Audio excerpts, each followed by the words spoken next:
Man, it's been a while since I've done an actual podcast. Am I right, people?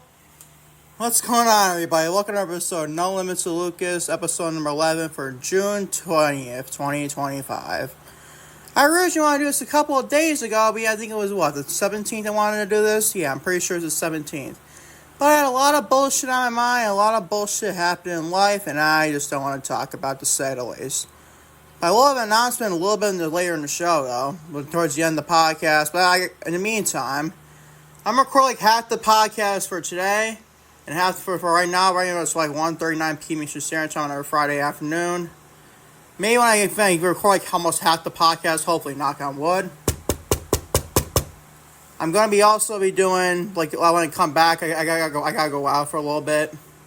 By the way, I got a bank account today. I got a nice checking account, to say the least. Hopefully I get my card sooner rather than later in the mail, to say the least, everybody. So yeah, a little bit of announcement to share. Also, a little bit of announcement to do with the content, more podcasts. It's strictly for Patreon. Also, follow me on social media, by the way.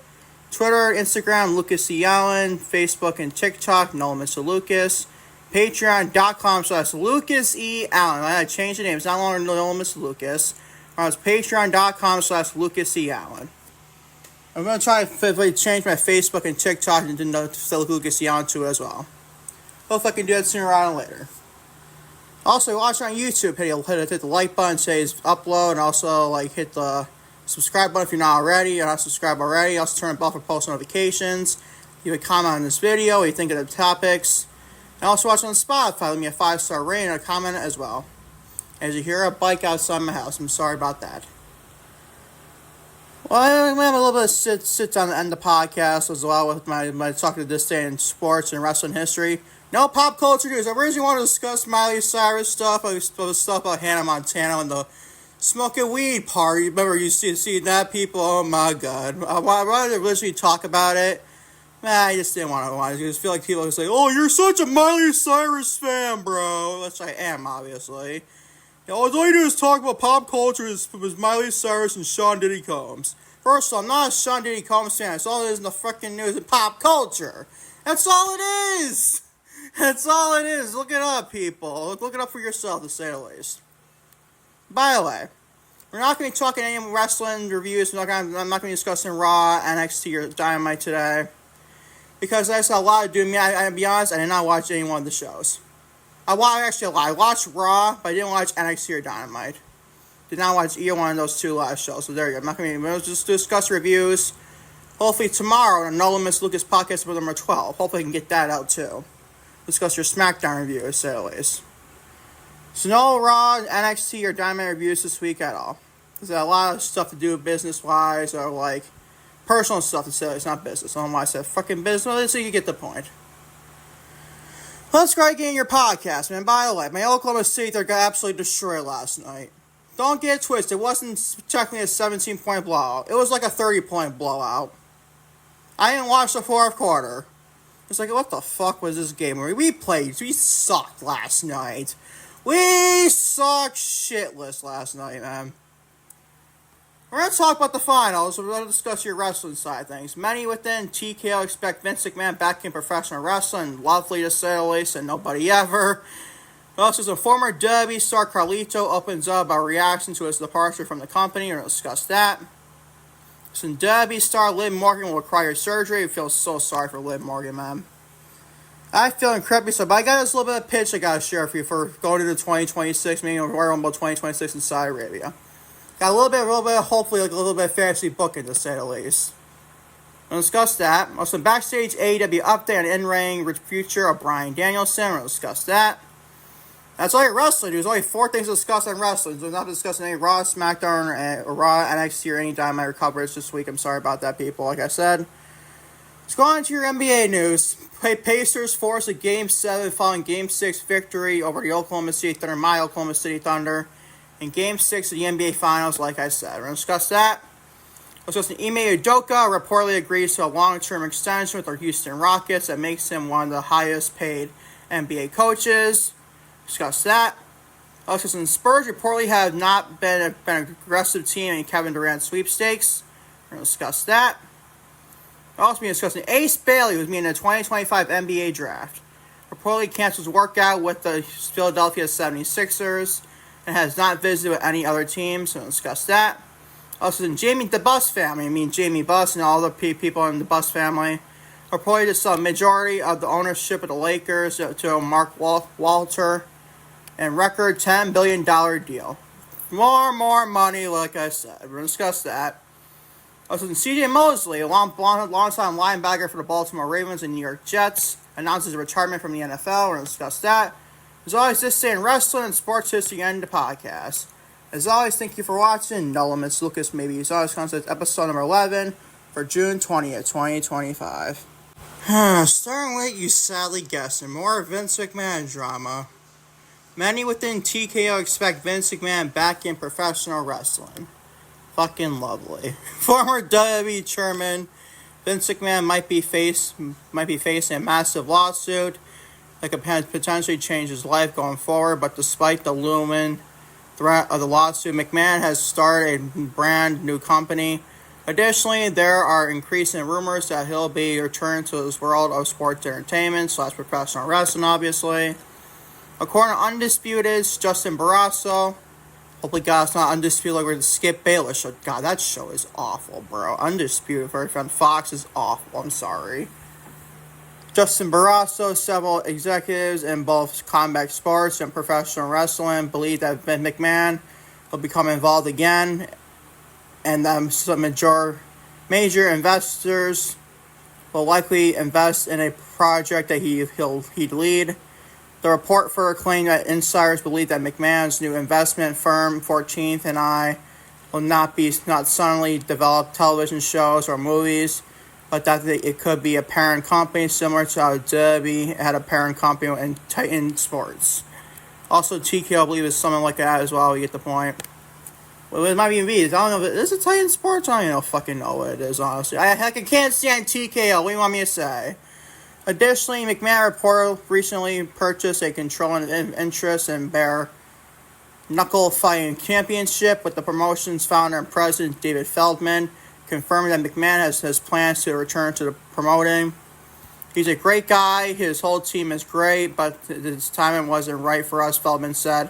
Wait, Vince McMahon, he's a great guy? The fuck are you smoking, Mr. David Feldman? That is like the funniest joke I've seen all frickin' day.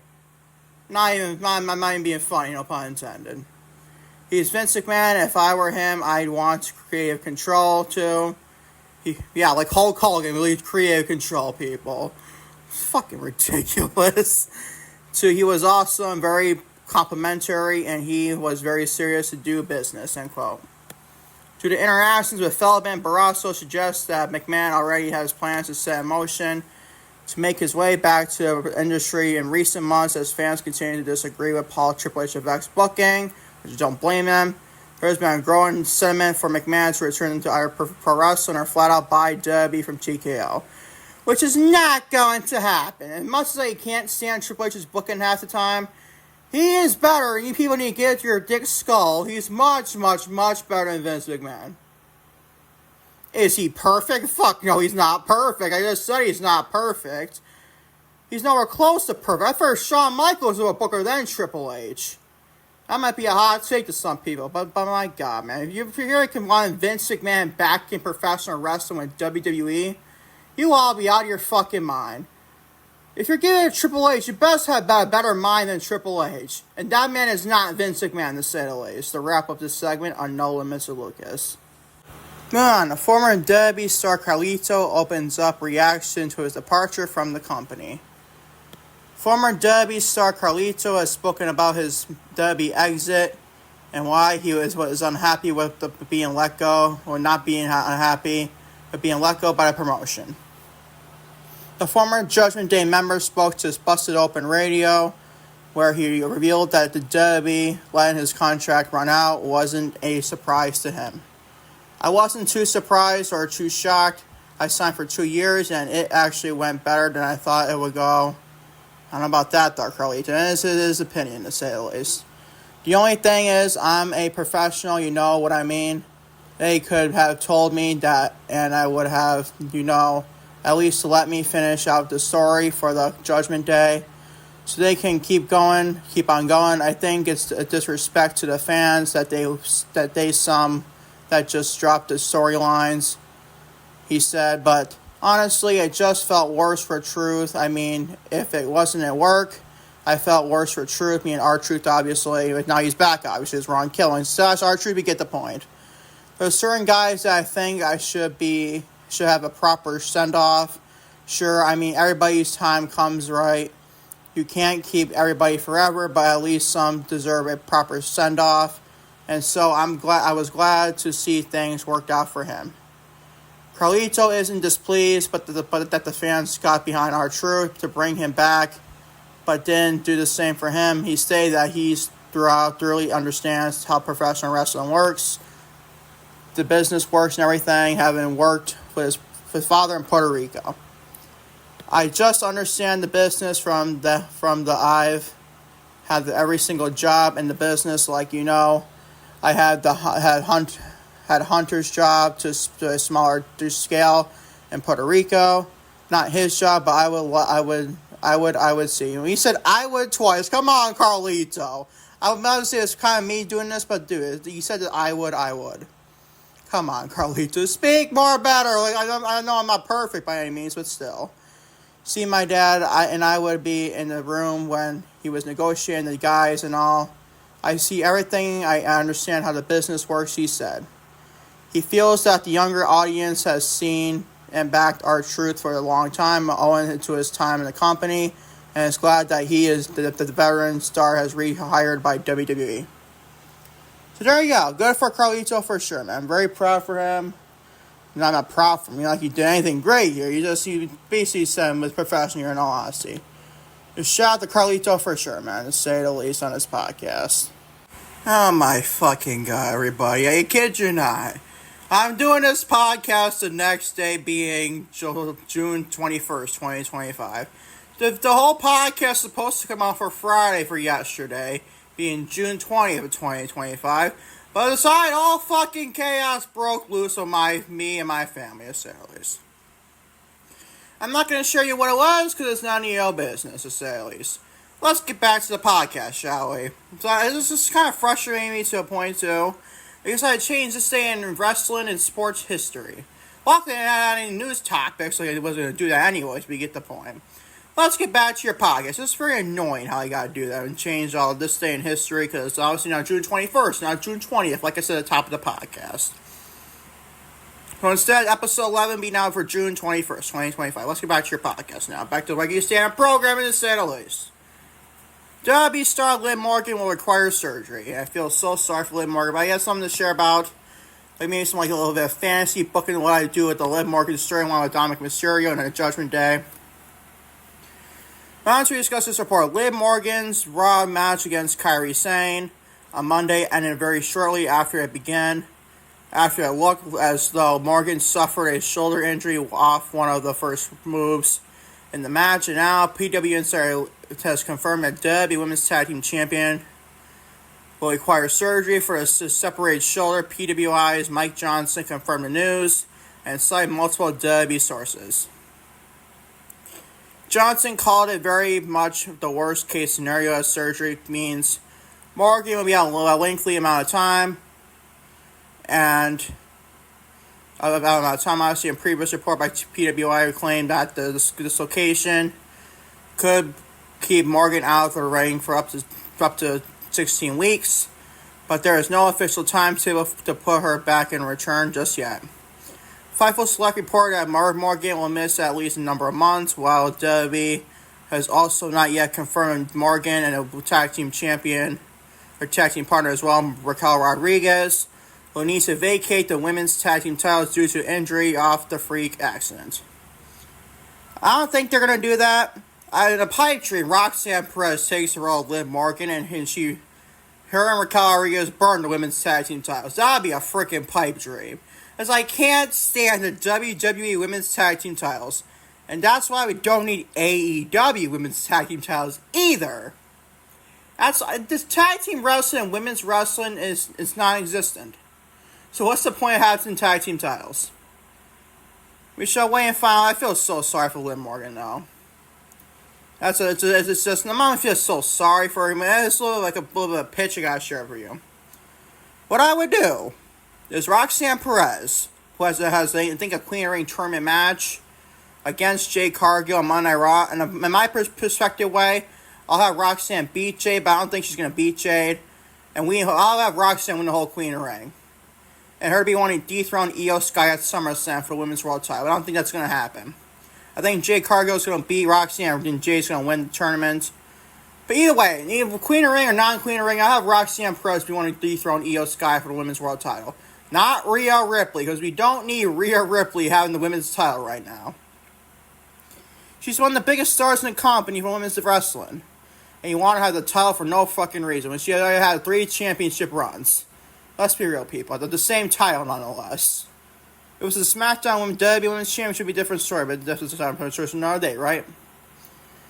From my perspective, have Roxanne beat Io, whether she wins the Queen of the Ring tournament or not. SummerSlam or not, it doesn't matter. Sometime later in the year, I have Roxanne beat Io Sky for Women's World title. And then, come Royal Rumble in Saudi Arabia in 2026, Liv Morgan makes her return. Whether it's December 30 or sometime during the Rumble itself, the remains to be seen. I'll obviously put her number 1, number 2, run the whole gauntlet for Women's Royal Rumble. And have her win the whole thing. And then challenge Roxanne Perez at WrestleMania, will be what, 42? And Las Vegas, it's performed in Las Vegas. For, like I said, a WWE Women's World title. And then beat Roxanne for said championship. And whether it's cussy for Dominic Mysterio about this, I don't know. Or Dominic Mysterio has a play on with this. I would honestly have Dominic and Liv turn babyface. That's what I would do. I know, Dominic Mysterio is such a great heel. He gets so much crowd reactions as a bad guy heel. I mean, I don't know about that. Dominic's been getting a lot of cheers recently, man. Especially at WrestleMania, won the Intercontinental Championship. He's been getting a lot of cheers. Complete opposite of like the 2020 last year incident with Rhea Ripley. Complete opposite, I know. We shall wait and find out what Roxanne Perez or even Io Sky had start the Women's World title and have potentially Liv Morgan. My little pitch I gotta share about that, but Liv Morgan want to beat Roxanne Perez. But Roxanne obviously beating Io before that. And then beating Roxanne at WrestleMania for Women's World title at WrestleMania 42 in Las Vegas. Just a little bit of fantasy booking, but this is still a bad time for Liv Morgan, even injury or not. We have a little secondary Women's Evolution pay-per-view, or PLE. And then SummerSlam. People forget this. SummerSlam's in New Jersey this year, people. And that's Liv Morgan's hometown. She's going to miss that, too. That's got to suck, bro. That's got to suck big time for her, to say the least. So we wish Liv Morgan nothing but the best. And hopefully we can see her back sooner rather than later, to say the least. Alright, a Backstage AEW update and an in-ring future of Bryan Danielson. I like that. Danielson. The last time Danielson was on any programming, it was brutal as he lost his AEW World Championship partnership and full-time career to Jon Moxley and his Death Rider crew member, obviously known as the Black Boot Combat Club beforehand. And Danielson's home state of Washington, and at Wrestle Dream in October, left beaten and battered. Danielson admitted last year that he needed to have neck surgery, but he was putting it off as long as he could. Fast forward 8 months later, Fightful reported recently that they have not heard any from anyone in AEW if the former world champion went through the neck surgery or not. With Danielson not hitting a running knee to Taylor, it remains to be seen how confident he feels to return to the ring. AEW has been very careful to say that Danielson was effectively done as a full-time talent when Danielson was wrapping up his most recent run, knowing that he could come back, according to Fightful. In addition, those Fightful spoke to within AEW did not mention that certain things have been done and set up whenever it is Danielson can return. If that ends up being the case, mainly with the tease by Ime Udoka, who was Danielson's former protege, taking and using his moves out of Danielson's playbook, like the bell lock and obviously the double wrist lock, followed by stomps, to name a few. I think we see Bryan Danielson all in Texas. He's going to probably cost Jon Moxley the world title. Trust me. I know people will say, well, Lucas, it's Hangman Page that's challenging Jon Moxley. Last time Hangman and Danielson locked together, they were in the finals of the Men's Owen Hart Cup. Well, that's a different Hangman Page. This ain't the Hangman Page we saw last year. He's not a babyface. So I don't know what their logic there about that is. He probably wants more revenge on Jon Moxley than Hangman Adam Page. What he needs to worry about Hangman Adam Page for? He just wants to cost Jon Moxley the world title. That's all he needs to do. But keep you updated if Bryan Danielson does return to AEW. Like I said, maybe at All in Texas and maybe help Jon Moxley, or not help Jon Moxley, but to cost Jon Moxley the world title and bring the Reign of Terror of Death Riders possessing the storyline to AEW, Reign of Terror of Dead, to say the least. Moving on to some sports talk, and I don't feel a fucking thing, man, about this NBA Finals and Game 6 I saw. Indiana Pacers forced a Game 7 of the NBA Finals following a Game 6 victory over the Oklahoma City Thunder, my Oklahoma City Thunder. In Game 6, like I said, the NBA Finals. Tyrese Halliburton was ready for Game 6, as were the Indiana Pacers teammates of his. The Pacers blitzed the Oklahoma City Thunder. Interesting time, like how it's compared to football, that would blitz. Blitzed the Oklahoma City Thunder Thursday night in the first quarter and never looked back, and they're out to a 108-91 victory in Game 6 of the NBA Finals. Don't get twisted, it wasn't really a 17-point game. It was more like a 30-point blowout. I didn't watch the fourth quarter at all because I knew the Pacers were going to win this game. I even before tip-off, I had this weird feeling of going to Game 7 back in Oklahoma City. You know what? I actually would probably rather that if you want to win for my Thunder case. As if they do win, which I hopefully knock on wood they do. I want to trust these Pacers, though. I want to take them for granted. I'm not saying it's a guaranteed victory in Game 7 in Oklahoma City. I'm not saying that whatsoever. The Pacers are tough as fuck, man. They are a very fun basketball team. And Tyrese Halliburton looked great. He really started off a little bit slow in the first quarter, but he picked up a lot in the second, third, and fourth quarter. It was second and third. I didn't watch the fourth quarter, like I said, but it was a freaking blowout, man. The Thunder, even Shai Gilgeous-Alexander said this. They freaking sucked. He even said himself, we sucked tonight, meaning Thursday night. He even said himself. So when he says it, it should mean a lot, man. He's the MVP, the whole, not just the Thunder, but the whole NBA. To say that we sucked on Thursday night is an understatement, honestly. The Thunder played fucking, awful. They played like the freaking, Washington Wizards and Utah Jazz this year. That's how bad they played last Thursday night. No offense to Utah, the Utah Jazz and Washington Wizards. They just had 19 and 18 wins. I'm just saying, out of 82 games, it's not very good to say the least. My God, man. Oh, my Lord. We got fucking destroyed in Indianapolis, in Indiana. But hey, we got a Game 7 in Oklahoma City in the Loud House. You know, I gotta give a shout out to Indiana and the crowd in Indianapolis. They were freaking electric for all three of the games in Indianapolis. But Game 3, Game 4, and Game 6. We come back to our house in Game 7, Indiana. Bring as much fans you want. You ain't getting nowhere close to the Loud House we are. There's a reason why they call it the Oklahoma City Thunder fan base one of the best fans in all the NBA. It's not coming from my mouth, people say it's online. I ain't joking.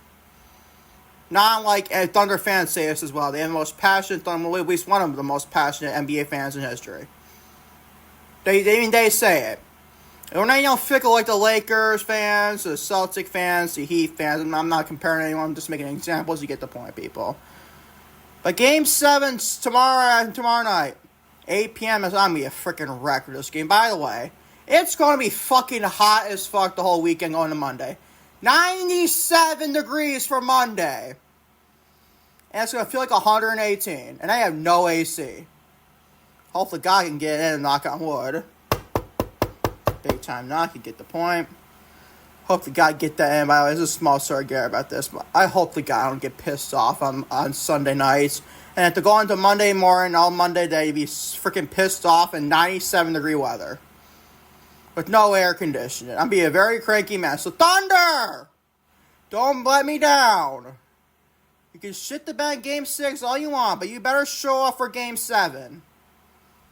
Game 7. It's the first Game 7 in the NBA Finals since the Cavs and Warriors in that epic Game 7 we saw in 2016. An epic NBA Finals in series in 2016. That was one of the best finals.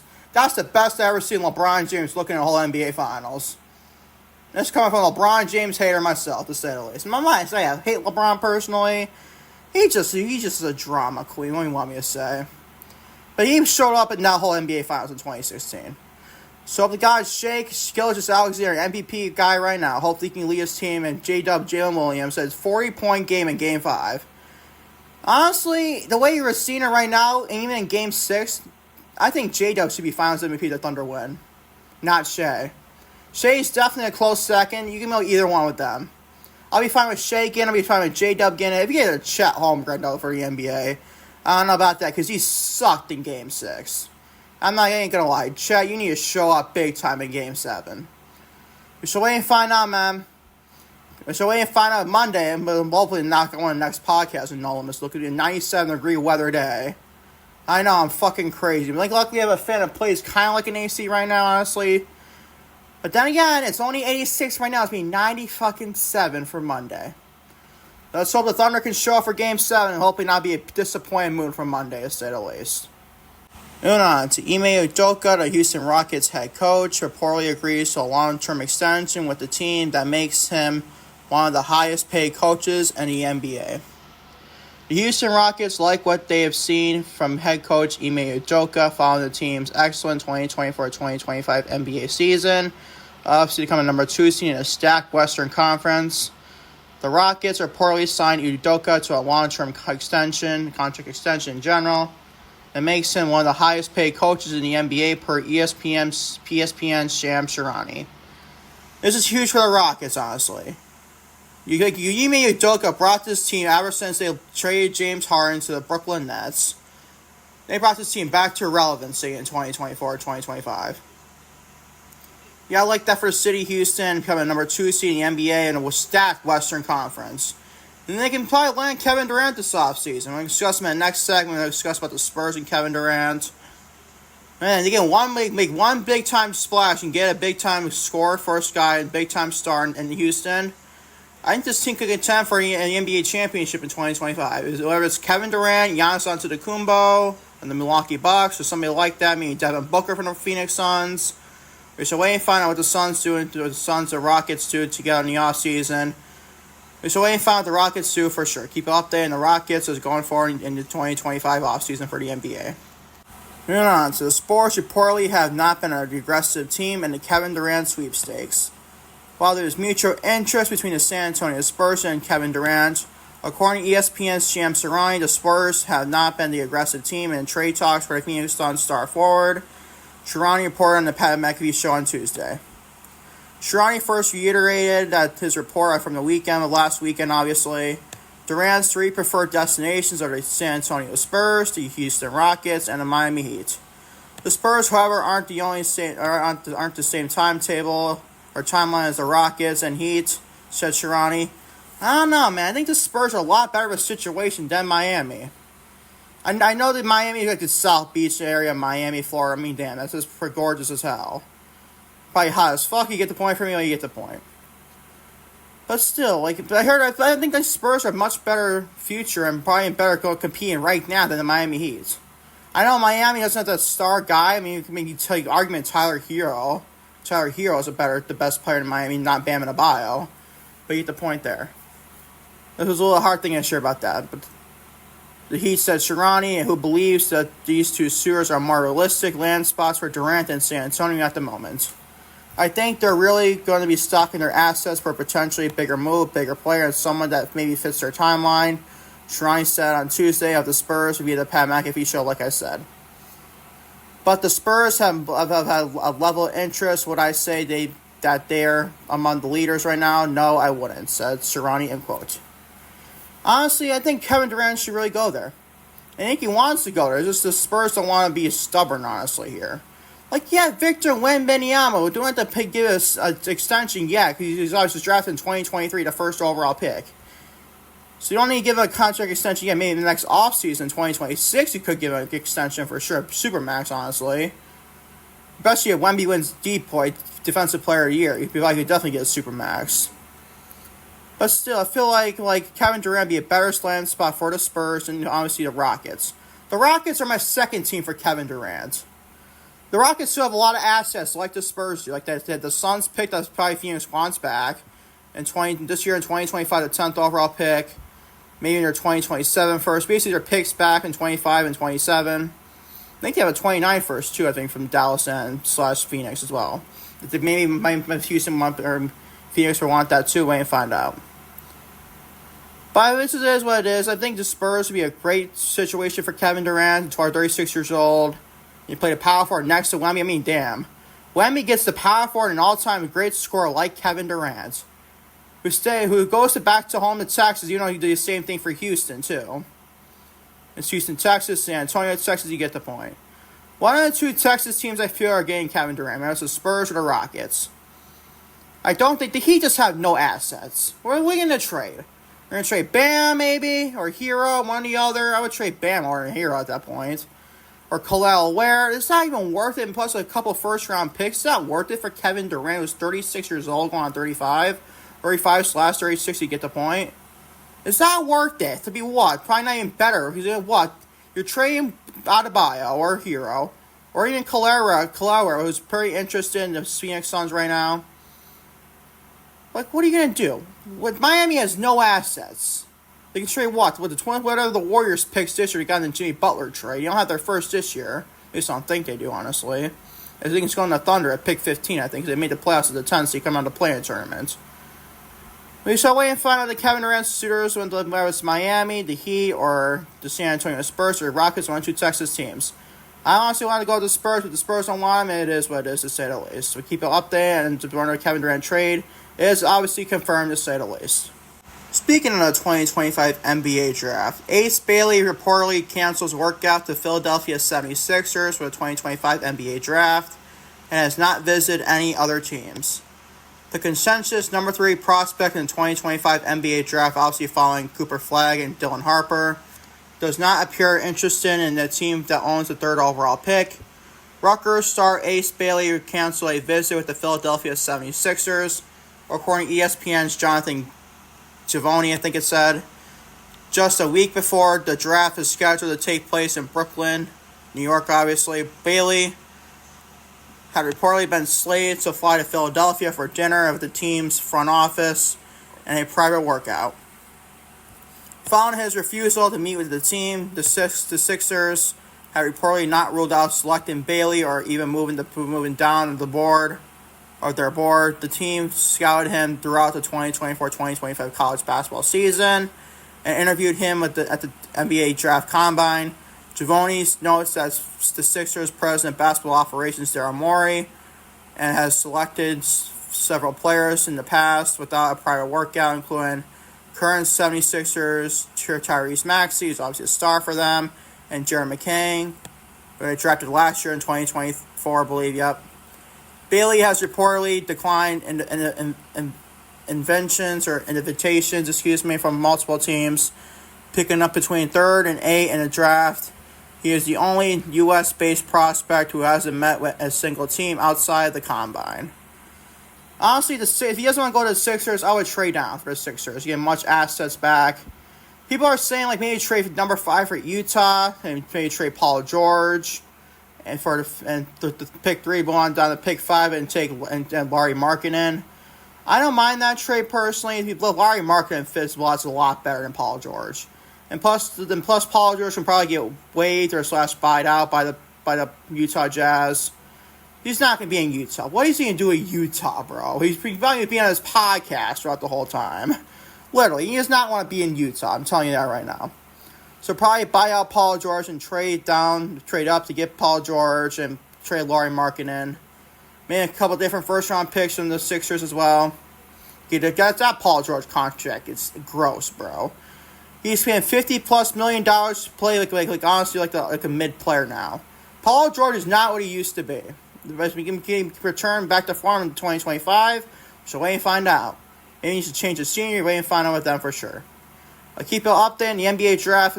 It's a weeks following the NBA Finals and Game 7 this Sunday. Keep you updated in the NBA Draft. as it gets closer and closer to the NBA draft. I think it's Wednesday this week. Keep updating that for sure. Moving on, so the Buss family reportedly to sell majority of ownership of the Lakers to Mark Walter in record $10 billion deal. Great, more money, boys and girls. Let's discuss this report, shall we? After more than 4 decades under the Buss family, the Los Angeles Lakers are changing their minds. The Buss family is entering an agreement to sell the majority ownership of the NBA franchise to Mark Walter, who is the CEO and chairman of the TWG Global, according to ESPN's Sham Sharani. Walter is also the primary owner and chairman of the Los Angeles Dodgers. There you go. Los Angeles stays in Los Angeles for sure. And he owns stakes in Chelsea and the English Premier League and F1 team. I think that's a soccer team, honestly. I think that's honestly a soccer team. Or football and the international, to say the least. And in the WNBA's Los Angeles Sparks, among other team things, he currently owns minority stake, 26%, and Lakers too.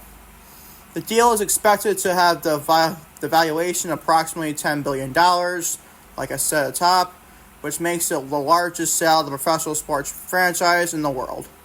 The Buss family reportedly will keep the minority share of 15% for at least some time. Janie Buss, who has been the team's governor since 2013, will continue in that role for the foreseeable future after the sale. So there you go. The Buss family finally sells the Lakers. I'm sure the Lakers fans are throwing a freaking parade about this, to say the least. I personally don't care about this, honestly. I'm not a Lakers fan. I just love to see the Laker fans, honestly, when they play, OKC, KFC, kiss my ass, whatever the fuck they said about Oklahoma City. It makes me happy seeing you fuckers go home in round 1. Meanwhile, we're in Game 7 of the NBA Finals. Just want to take a little bit of a shot there, you freaking Laker fans. Freaking hilarious, if you ask me. On to your final piece of sports and wrestling news in general. For engaging this day in wrestling, sports history, and a podcast, and a podcast announcement, I make it later in the show.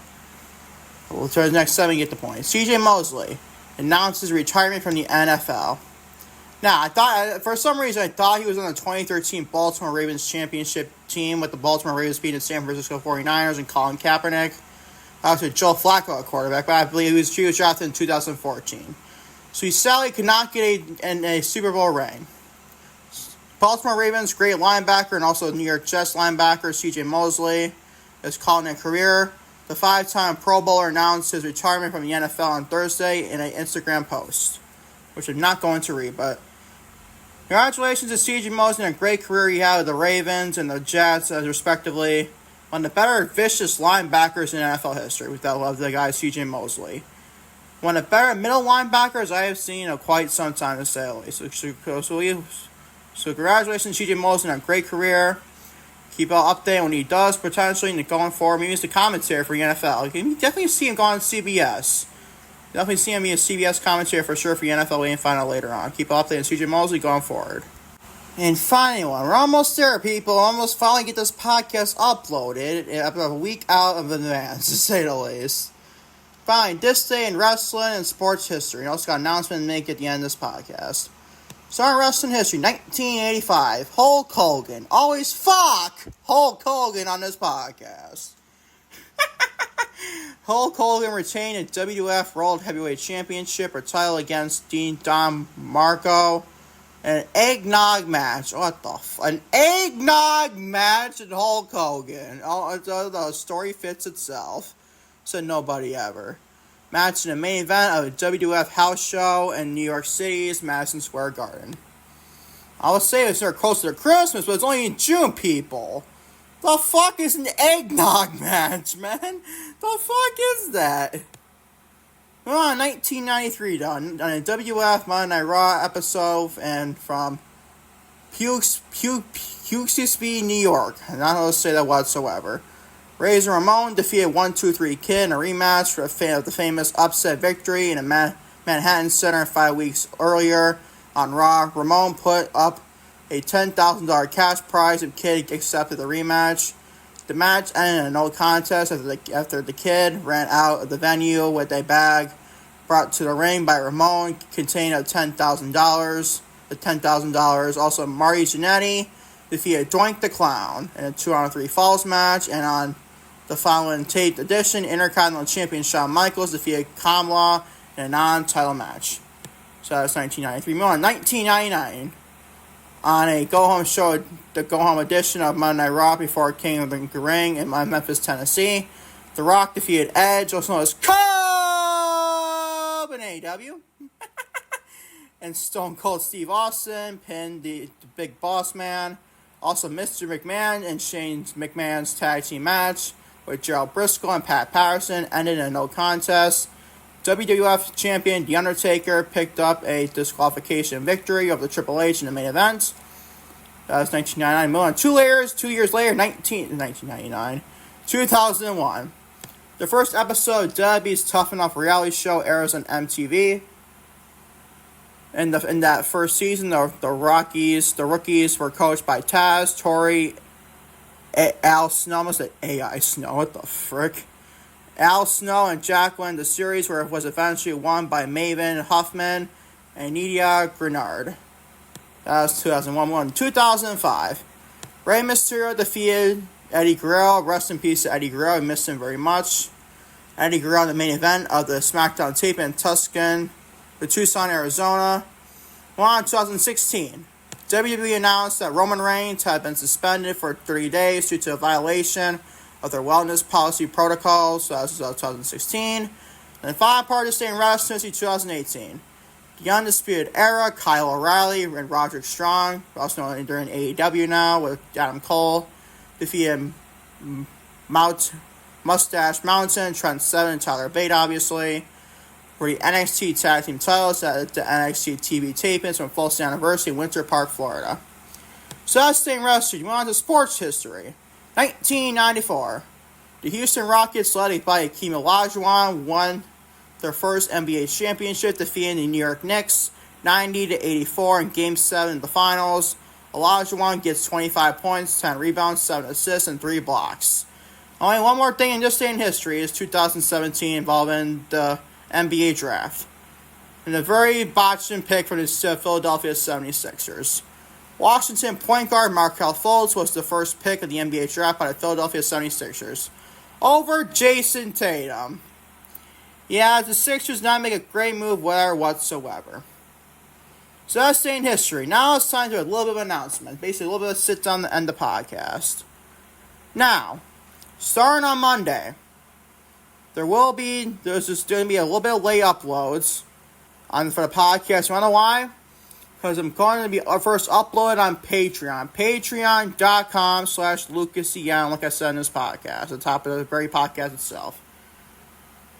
Yeah, 2 hours early this early podcast, and plus a lot of 2 days early for any social media skits I want to do, or social media content in general. We first upload to Patreon, and it'll start out to the public throughout the week as it goes.